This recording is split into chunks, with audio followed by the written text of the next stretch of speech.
చూసిరా నిజంగా ఆడబిడ్డల కన్నీటి బాధ ఒక పాట రూపంగా మారబోతుంది. తెలంగాణ కళాకారుల నిరుద్యోగ కోస పాటే కదిలింది. మరి చెల్లి నోట పాట విందాము. మరి ఢిల్లీ దాకా వెళ్తుందా, గల్లీ దాకా వెళ్తుందా చూద్దాం. నమస్తే అక్క, నా పేరు నర్మద. నాది వరంగల్ జిల్లా మారుమూల గ్రామం పాపాయపేట నుంచి వస్తా.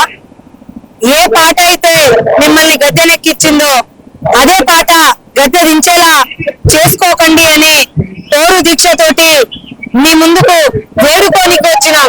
మా వేడుకని, మా కన్నీళ్లను చూసి ఆ పాటతోనే పత్రమయ్యేలా మీరు చూసుకోవద్దని చెప్పి మా కళాకారులను మీ హక్కును చేర్చుకుంటారని మనసారా కోరుకుంటూ, మేము కళాకారులం, ప్రజా కళాకారులం, కళాబాట సారులం. మేము కళాకారులం, ప్రజా కళాకారులం, కళాబాట సారులం. కలయే మా జీవితం, కలకే మేమంకితం. కలయే జీవితం, కలకే మేమంకితం. కలయే మా జీవితం, కలకే మేమంకితం. కలయే మా జీవితం, కలకే మేమంకితం. గాత్రమే మా జీవన సూత్రంగా బ్రతుకుతాం. మేము కళాకారులం, ప్రజా కళాకారులం, కళాబాట సారులం. మేము కళాకారులం, ప్రజా కళాకారులం, కళాబాట సారులం.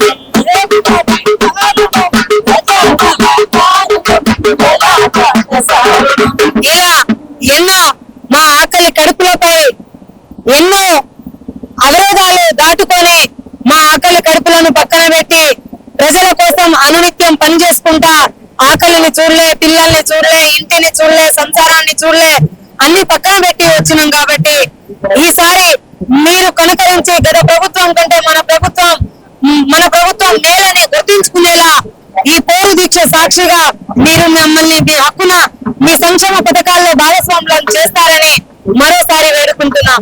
జై కళాకారుడా, జై జై కళాకారుడా. నా పేరు రామ, మాది వరంగల్ జిల్లా నుంచి చిన్న మారుమూల గ్రామం నుంచి వచ్చినాం. అయ్యా రేవంత్ అయ్యా, మీరు చెప్పిన ప్రకారమే మిమ్మల్ని మేము గెలిపించుకున్నాం. ఆనాడు పిసిసి అధ్యక్షులుగా ఉన్న మీరు మాకు ఒక మాట ఇవ్వడం జరిగింది. 1000కి పైగా మేము ఉద్యోగాలు, అదే మేము అధికారంలోకి వస్తే 1000కి పైగా ఉద్యోగాలు ఇస్తారన్న సంగతి మరి మీరు మర్చిపోయారేమో మాకు తెలియదు. కానీ అయ్యా, మీరు ఇచ్చిన మాట మా వంతుగా మీరు మాకు నెరవేర్చాలని తెలుపుతూ, రేవంతన్నో మా మీద దయ చూపన్నా,